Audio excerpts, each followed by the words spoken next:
అక్కడ ఏం జరిగింది అసలు తేల్చడానికి ఏసీబీ అంటే ఏంటండి? ACB anti corruption bureau. Anti corruption bureau అంటే ఏసీబీ అవినీతి అంటే సహజంగా అందరికీ ఉన్న జ్ఞానం ఏంది? సహజంగా ఒక భావన, ఎవరికైనా ఒక పని కోసం డబ్బులు ఇవ్వటమా లేదా తీసుకోవటమా ఏసీబీ కిందకి వస్తుంది, అవినీతి కిందకి వస్తుంది. ఇక్కడ ఈ ఫార్ములా ఇష్యూలో, ఈ కార్ రేస్కి సంబంధించిన ఇష్యూలో అసలు డబ్బులు ఇవ్వటం కానీ తీసుకోవటం కానీ ఎక్కడ ఉన్నదా? What is the moral jurisdiction of, or it may be technical also, jurisdiction of anti-corruption bureau inquiry itself against the rule position. తప్పు. కేవలం రాజకీయ కక్షపూరితమైనటువంటి ప్రతీకార చర్య తప్ప వేరే ఇంకేమీ కాదు. ఎందుకు అంటే ఈ కార్ రేస్లో ఇవాళ ప్రపంచంలో ఎలక్ట్రిక్ మోటార్ వెహికల్ అనేది ఒక ట్రెండింగ్ వ్యవహారం ప్రపంచవ్యాప్తంగా, అక్రాస్ ది వరల్డ్. ఈ టైంలో హైదరాబాద్ని కేంద్రంగా తెలంగాణని వస్తున్నటువంటి ఈ ఎమర్జింగ్ ట్రెండ్ని, హైదరాబాద్ని తెలంగాణని హబ్గా electric motor vehicles, bikes, cars etcetera etcetera హబ్గా research and manufacturing and marketing కు హైదరాబాద్ని తెలంగాణ హబ్గా ప్రమోట్ చేయాలనేటువంటి ఒక మంచి దృఢ సంకల్పంతో కేటీఆర్ గారు ఈ కార్ రేస్, ఈ ఫార్ములాని చేసి, అసలు ఈ ఫార్ములాదే చాలా most prestigious activity in the world. మా దగ్గర జరగాలి అని అందరూ ఆరాట పడుతుంటారు, పోటీ పడుతుంటారు, దానికోసం ప్రయత్నం చేస్తుంటారు. ఇదే చంద్రబాబు నాయుడు గారు 20 సంవత్సరాల క్రితం ఈ ఫార్ములా కార్ రేస్ కండక్ట్ చేయాలని హైదరాబాద్ లో చాలా శతవిధాలుగా ప్రయత్నం చేస్తున్నారు. 2003-2004 ఆయన ముఖ్యమంత్రిగా ఉన్నప్పుడు సాధ్యం కాలేదు. ఇవాళ కేటీఆర్ గారు ఆఫ్టర్ 20 years కేటీఆర్ గారు తెలంగాణ రాష్ట్రంలో తెలంగాణని ఈ ఐటీ, ఈ ఎలక్ట్రిక్ హబ్గా తీర్చిదిద్దాలన్నటువంటి ఉద్దేశంతో ఆ ప్రయత్నం చేస్తే సక్సెస్ అయింది. ఒక టర్ము, ఒక సంవత్సరము దానికి సంబంధించినటువంటి ఈవెంట్ను కూడా అద్భుతంగా కండక్ట్ చేసి, అదైతే ఆ వాస్తవమే కదా. ఆ ఈవెంట్ సందర్భంగా అటెండ్ అయినటువంటి వాళ్ళు కూడా మామూలు అటెండ్ వాళ్ళే, సినీ, పొలిటికల్, స్పోర్ట్స్ స్టార్స్ అంతా కూడా అటెండ్ అయ్యి అద్భుతంగా జరిగిందని ఎంజాయ్ చేస్తున్నాం, అందరూ కామెంట్ చేస్తున్నాం, విండో అదంతా కూడా చూసినాం. ఒకటి, దాంట్లో పార్టిసిపేట్ చేసినటువంటి వాళ్ళు కూడా ఎవరు ఆర్డినరీ వాళ్ళు ఏమీ కాదు. ఆర్డినరీ వాళ్ళేం కాకుండా జాగ్వార్ కంపెనీ, ఇవాళ మనకు తెలుసు జాగ్వార్ కంపెనీకి ప్రపంచంలో ఉన్నటువంటి దానికి ఉన్న క్రెడిబిలిటీ, దానికి ఉన్నటువంటి ఏంటో తెలుసు. మహీంద్రా మోటార్ వెహికల్స్, నిషాన్ కంపెనీ, ఇటువంటి ఈ స్థాయి ఉన్నటువంటి 20 కంపెనీస్ ఈ కార్ రేస్ దాంట్లో ఈవెంట్లో అద్భుతంగా పార్టిసిపేట్ చేయటమే కాదు, మా ఇన్వెస్ట్మెంట్స్ని మేము పెట్టడానికి వీఆర్ రెడీ టు అని చెప్పేసి యాక్సెప్ట్ చేసి దానికి సంబంధించి అప్పుడు ఆ సందర్భం, ఆ జరిగినటువంటి ఆ వారోత్సవాలని చెప్పారు. రెండవది, ప్రాక్టికల్గా వెంటనే అక్కడ అమర్ రాజా కంపెనీ, ఎలక్ట్రిక్ బ్యాటరీస్కి సంబంధించిన కంపెనీ పెట్టడానికి, తెలంగాణలో నెలకొల్పడానికి 9,800 కోట్ల రూపాయలతోటి నెలకొల్పడానికి అప్పుడు అదే టైంలో అగ్రిమెంట్ కూడా చేసుకున్న తెలంగాణ ప్రభుత్వం వాళ్ళు, యాక్టివిటీ కూడా స్టార్ట్ చేసి. ఇదంతా అబద్ధాలు కాదు కదా. అంటే తెలంగాణ బ్రాండ్ ఇమేజ్ని, హైదరాబాద్ బ్రాండ్ ఇమేజ్ని ప్రపంచవ్యాప్తంగా, విశ్వవ్యాప్తం చేయటం కోసము, ఇంకా ఎప్పటికప్పుడు పెంచడం కోసం కేటీఆర్ గారు తనకున్న ఇంటర్నేషనల్ అవుట్లుక్, ఇంటర్నేషనల్ ఎక్స్పోజర్ని ఉపయోగించుకొని అద్భుతంగా ప్రయత్నం చేసి సక్సెస్ అయింది. రెండవ సంవత్సరం జరిగే సమయం కన్నా అప్పటికి ఎలక్షన్ షెడ్యూల్ వచ్చింది. ఆ ఎలక్షన్ షెడ్యూల్ టైంలో వాళ్ళు ఏమైతే, ఎవరైతే స్పాన్సర్ ఉన్నాడో ఆ ఈవెంట్కి స్పాన్సర్, ఫస్ట్ ఇయర్ ఈవెంట్కు స్పాన్సర్గా ఉన్నటువంటి ఈవెంట్ సెకండ్ ఇయర్కి ఆ టైంలో డ్రాప్ అయినాడు. ఎందుకు అంటే, నాకు తెలంగాణకు అద్భుతంగా పేరు వచ్చింది, హైదరాబాద్కు పేరు వచ్చింది, ఆ ఫార్ములా రేస్, ఈ ఫార్ములా సంస్థకు పేరు వచ్చింది, బట్ నాకు ఫైనాన్షియల్గా నాకు రావాల్సినంత లాభం రాలేదన్నటువంటి వాళ్ళకుండే, ఆ సంస్థకు ఉండేటువంటి ప్రయారిటీస్, వాళ్ళ లెక్కలతో నేను ఈ నెక్స్ట్ ఇయర్ ఈవెంట్కు నేను స్పాన్సర్గా ఉండనని డ్రాప్ అయింది. ఆ టైంలో నిజంగా తెలంగాణ మేలుగోరేటటువంటి, తెలంగాణ విశ్వవ్యాప్తంగా అద్భుతంగా తెలంగాణలో ఒక గ్లోబల్ సిటీగా నిలబడాలని, హైదరాబాద్ నిలబెట్టాలనుకుని ఆరాటపడేటటువంటి వాళ్ళు ఏం చేస్తారు? నాకేం పట్టలే, నాకు ఎలక్షన్ కోడ్ ఉంది, మా ప్రభుత్వానికి ఏం సంబంధం లేదు, నాకేం సంబంధం లేదు, మౌనంగా ఉంటారా? ఇప్పుడు వీళ్ళైతే ఇదే పని చేసేవాడు. కానీ కేటీఆర్ గారు వెంటనే, ఎందుకు అంటే దాన్ని నిర్వహించడానికి, దానికి హైదరాబాద్కు రప్పించడానికి ఆయన ఎంత ఆరాటపడిండో, ఆయనకున్నటువంటి ఎఫర్ట్స్ని పెట్టిండో ఆయనకు తెలుసు. కాబట్టి ఇంత ఎఫర్ట్స్ పెట్టి తీసుకొచ్చినటువంటిది ఒక చిన్న కారణంగా మళ్ళీ వెనక్కి పోతే ఇంకెవరో తన్నుకుపోవటానికి, వాళ్ళు నిర్వహించడానికి వేరే దేశాలు, మహానగరాలు సిద్ధంగా ఉన్నాయి. కాబట్టి మళ్ళీ ఎటువంటి పరిస్థితుల్లో కూడా ఇక దానికి ప్రొటెక్ట్ చేసుకోవాలి అనే ఉద్దేశంతో యాజ్ ఏ మున్సిపల్ మంత్రిగా ఆయనకున్నటువంటి అథారిటీతోటి, డిస్క్రిషనరీ పవర్ తోటి హెచ్ఎండిఏ నుంచి ఇమీడియట్గా హెచ్ఎండిఏనే స్పాన్సర్గా చేసింది. చాలా మందికి తెలియనటువంటి విషయం ఏంటంటే, ప్రభుత్వంలో ఉండేటటువంటి ప్రభుత్వ రంగ సంస్థలే చాలా ఈవెంట్స్ కి స్పాన్సరర్స్ గా ఉంటాయి. తెలంగాణ టూరిజం కావచ్చు, not only Telangana, any state tourism corporations కానీ, తర్వాత ఇండస్ట్రియల్ కార్పొరేషన్స్ కానీ, హైదరాబాద్ లాంటి మెట్రోపాలిటన్ అథారిటీస్ రకరకాల సంస్థలు కూడా స్పాన్సరర్స్ గా ఉంటాయి. అట్లనే కేటీఆర్ హెచ్ఎండి అనేది Hyderabad metropolitan development authority. It is meant for Hyderabad exposure, it is meant for Hyderabad promotion, it is meant for absolutely works for HMDA works for Hyderabad integral development. అదే ఆ అవకాశం ఉంది కాబట్టి దాని నుంచి హెచ్ఎండిఏ నుంచి వెంటనే స్పాన్సరర్గా టెంపరీగా స్పాన్సర్గా ఇన్వాల్వ్ చేసి అక్కడి నుంచి డబ్బులు ఇవ్వడం జరిగింది. ఇచ్చింది ఏమన్నా ఎగనెస్ట్ ది రూల్ పొజిషన్ కాదు, నిబంధనల ప్రకారంగానే అన్ని పద్ధతి ప్రకారంగానే ఇచ్చింది నిజం. వాళ్ళు డబ్బులు తీసుకున్నది నిజం, మా దగ్గర ఉన్నాయని చెప్పింది వాళ్ళు చెప్పింది నిజం. అంత ప్రొసీజరల్గానే జరిగింది కదా.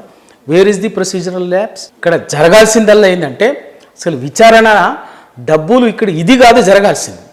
అసలు ఇంత కుట్ర చేసి ఇంత దుర్మార్గంగా ఇంత బాధ్యతారాహిత్యంగా ఒక ముఖ్యమంత్రి ఒక ప్రభుత్వము ప్రిస్టేజియస్ యాక్టివిటీని తీసుకురావాల్సింది పోయి దాన్ని క్రష్ చేయటానికి రద్దు చేయటానికి చేసిన ప్రయత్నం అనుకున్నటువంటి కుట్ర ఏంది అనేది అది విచారం చేయాలి. ఎందుకు ఇంత కక్ష? ఎందుకు హైదరాబాద్లో ఈ ఫార్ములా రేస్ ఎందుకు జరగకూడదు? ఈ కారస్ జరగకుండా చేయడం కోసం ఇది కుట్ర. అంటే హైదరాబాద్ బ్రాండ్ ఇమేజ్ని, తెలంగాణ ఇమేజ్ని డ్యామేజ్ చేయడం కోసం చేసినటువంటిది దుర్మార్గమైనటువంటి రాజకీయమైనటువంటి దిక్కుమాలిన దివాలా కోరు పని తప్ప విచారణ చేయాల్సింది దాని మీద చేయాలి. వాళ్ళు ఏదో నిధులు దుర్వినియోగమైన ఇంకోటి కాదు. వాళ్ళు నిజంగా ప్రభుత్వానికి బాధ్యత ఉంటే మొన్న ఏదో గొప్పగా చెప్పింది కదా మిస్ వరల్డ్ పోటీలని. ఏం చేసింది? మేము చేసిన పని ఏంది? మిస్ వరల్డ్ పోటీ పేరు మీద తెలంగాణ పరువుని బజార్న పడేసి నేనో చెప్పటంలే. అది ఆ పోటీలో ఒక ఇంగ్లాండ్ దేశం నుంచి కాంటెస్ట్గా వచ్చినటువంటి మిస్ ఇంగ్లాండ్ మిల్లీ మ్యాగీ తన ఆవేదన అంతా కూడా చెప్పింది ఇక్కడ ఈవెంట్లో.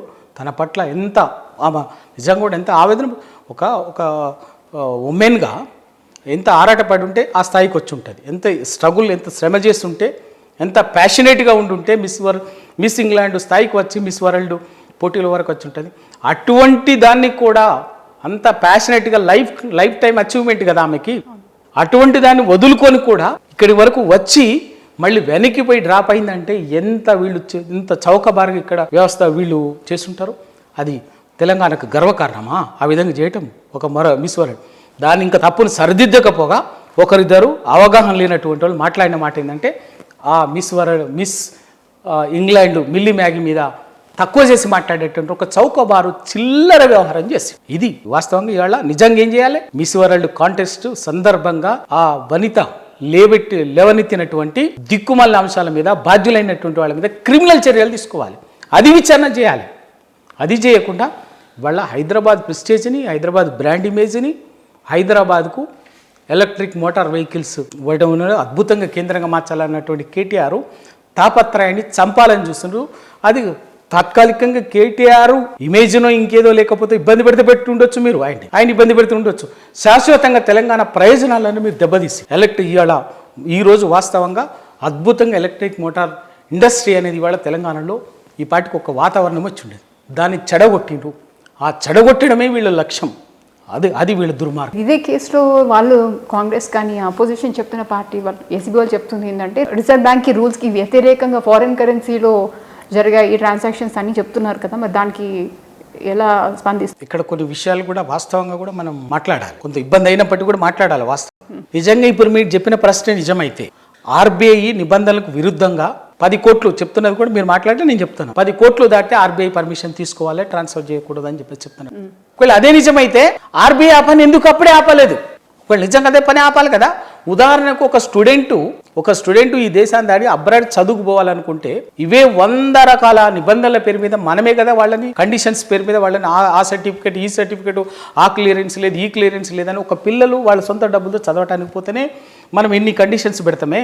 మరి మీరు చెప్తున్నట్టుగానే ఒక ప్రభుత్వానికి సంబంధించినటువంటి నిధులు డబ్బులు విదేశీ పోతున్నప్పుడు ఆర్బీఐ త్రూ బ్యాంక్ ట్రాన్స్ఫర్ కదా, బ్యాంక్ ఆపాలి కదా. If it is wrong why bank did not do it? అంతే కదా. బ్యాంక్ ఎందుకు చేయలేదు, ఎందుకు ఆపలేదు, ఆర్బీఐ ఎందుకు ఆపలేదు? ఇవన్నీ కూడా కేవలం రాజకీయం కోసం తెలంగాణ మీద కుట్రపూరితంగా తెలంగాణ అస్తిత్వాన్ని, తెలంగాణ ఇంటిగ్రేటెడ్ డెవలప్మెంట్ ని తెలంగాణ స్పీడు ఏ స్పీడ్లో అయితే డెవలప్మెంట్ పోతుందో దాన్ని ఆపడానికి అడ్డంకుగా వేసి మొగలడ్డడం తప్ప వేరే ఇంకేమీ కాదు.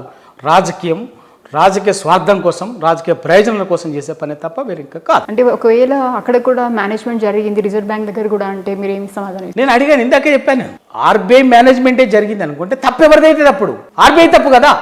ఆర్బీఐ అయితే తప్పైతే ప్రశ్నించొద్దా? చెప్పండి, ఆర్బీఐ తప్పు చేసిందని చెప్పండి. ఆర్బీఐ కూడా ఇక్కడ పొరపాటు చేసిందని చెప్పండి. ఆర్బీఐ ఎందుకు ఆపలేదు? ఒకవేళ ఫండ్స్ అయితే డైరెక్ట్ బ్యాంక్ టు బ్యాంకు పోయినాయి, తీసుకుపోయి ఏదో హవాలాలక డబ్బులు తీసుకుపోయి 40 కోట్ల సూట్ కేసు తీసుకుపోయి అక్కడ 40 కోట్లు ఇవ్వలే. Bank to nationalised bank to అక్కడికి కరెన్సీలోకి పోయినాయి. లీగల్ ఫార్మాట్లోనే జరిగింది, బ్యాంకింగ్ ఫార్మాట్లోనే జరిగింది. ఒకవేళ బ్యాంకింగ్ ఫార్మాట్లోనే లీగల్ ఫార్మాట్లోనే ట్రాన్స్ఫర్ జరిగినప్పుడు మరి అదే ఆర్బీఐ ఎందుకు ఇది తప్పనిసరిగా ఇది జరగకుండా మీరు ట్రాన్స్ఫర్ చేయడానికి అనేది ఎందుకు ఆపలేదు? Simple my question is.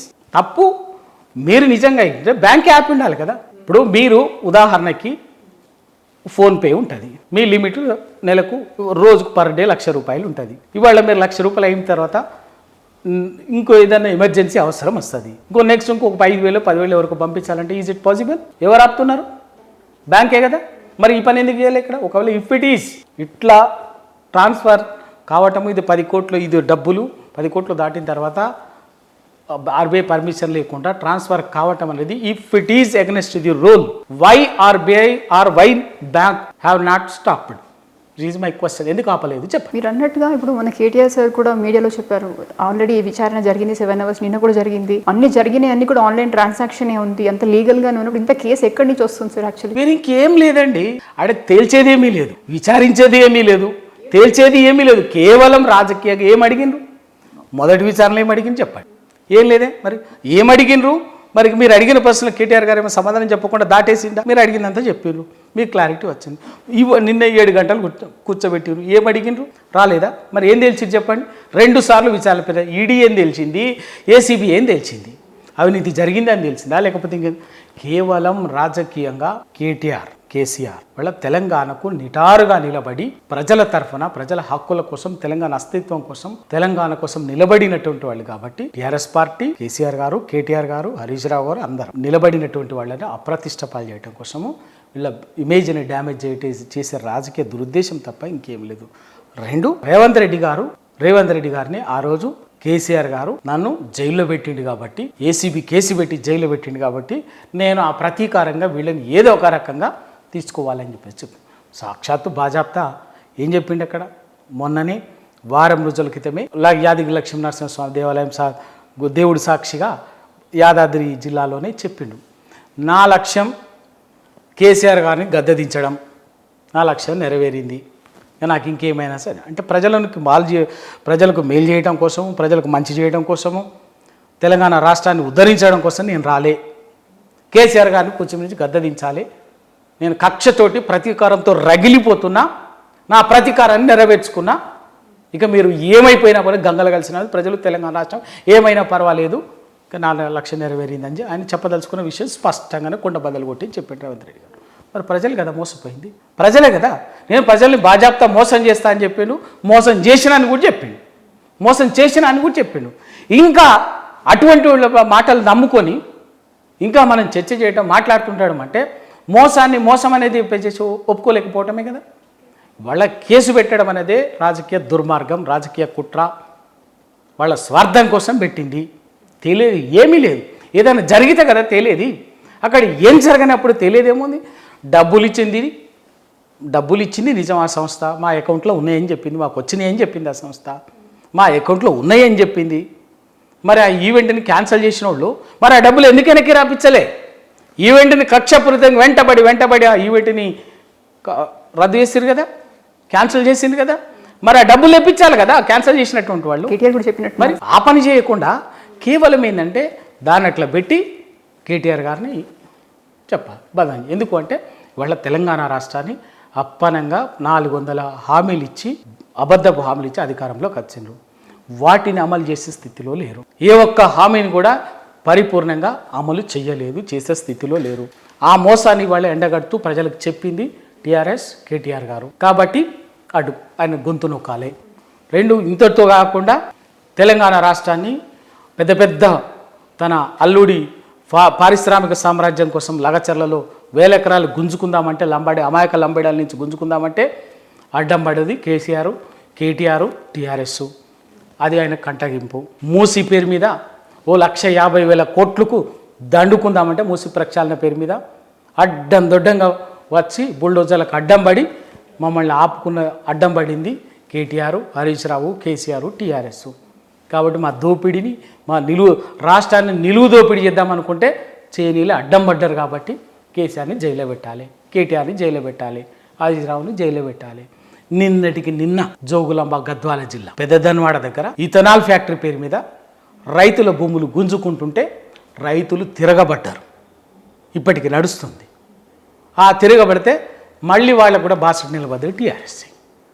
ఇట్లా ఎన్ని చెప్పుకుంటా పంపండి. రైతులు తిరగబడ్డ, రైతులు కష్టం వచ్చినా, నిరుద్యోగులకు కష్టం వచ్చినా, మహిళలకు వచ్చినా, ఎస్సీలకు వచ్చినా, బీసీలకు వచ్చినా, ఏ వర్గానికి రైతాంగానికి వచ్చినా, ఏ వర్గానికి వచ్చినా కూడా ఇవాళ మళ్ళీ నిలబడి గల్లాబట్టి ప్రజల ముందు వీళ్ళని దోషుగా నిలబెడుతున్నది టీఆర్ఎస్, కేటీఆర్ గారు. కాబట్టి కేటీఆర్ గారిని జైల్లో పెట్టాలి. ఇంకా లేటెస్ట్గా బంకచర్ల పేరు మీద, బనకచర్ల లింకేజ్ పేరు మీద, గోదావరి బనకచర్ల రిజర్వాయర్ లింకేజ్ పేరు మీద గోదావరి జలాల్ని బాజాప్తా ఆంధ్రాకి 200 టీఎంసీలని చంద్రబాబు నాయుడు తరలించకపోవడానికి సిద్ధపడ్డా మళ్ళీ నోరు చేసుకొని గొంతు చేసి ప్రజల్ని చైతన్యవంతం చేసి అడ్డంగా నిలబడి నిలదీస్తున్నటువంటిది కేటీఆర్, టీఆర్ఎస్. కాబట్టి కేటీఆర్ని జైల్లో పెట్టాలి, హరీష్ రావుని జైల్లో పెట్టాలి. గంతే, వేరే ఇంకేమి లేదు. ఎందుకంటే తన రాజకీయ గురువుకు, తన బడేబాయికి గోదావరి జలాల్ని ఇట్లా అప్పనంగా గోదావరి నదిని అప్పజెబుదామన్నా అడ్డం పడుతున్నారు. తను అనుకున్నటువంటి అల్లుడికి, మిగతా వాళ్లకు పేదవాళ్ళ నుంచి భూముల్ని గుంజుకొని, పేదవాళ్ళ ఉసురు పోసుకొని భూములు గుంజుకుందామన్నా టీఆర్ఎస్ అడ్డం పడుతున్నారు. తన ఢిల్లీ అధిష్టానం కోసం మూటలు పంపడం కోసం మూసిని అడ్డం పెట్టుకొని, ప్రక్షాళన పేరు మీద మూసి ప్రక్షాళన అడ్డం పెట్టుకొని 1000 కోట్లు దోసి అటు పంపిద్దామన్నా టీఆర్ఎస్ అడ్డం పడుతున్నారు. ఏ పని చేద్దామన్నా కూడా ఏంది రాష్ట్రాన్ని లూటి చేద్దామంటే ఏం చేద్దామన్నా వీళ్ళు మమ్మల్ని చేయనిస్తలేరు. కాళ్ళకు అడ్డం పడతారు, చేతులు పెడతారు, మా ప్రజల ముందు మమ్మల్ని బట్టలు కూడా తీసి దోషులుగా నిలబెడుతున్నారు. కాబట్టి వీళ్ళనే జైల్లో పెడితే, కేటీఆర్ని, కేసీఆర్ని, హరీష్ రావుని జైల్లో పెడితే టీఆర్ఎస్ శ్రేణులంతా కూడా అధైర్యపడి మేము ఇంట్లో సైలెంట్ అయిపోతే మీ ఇష్టం ఉన్నట్టు ఇష్టారాజ్యంగా రాష్ట్రాన్ని దోచుకోవచ్చు అని చెప్పేసి ప్రయత్నం చేస్తాం.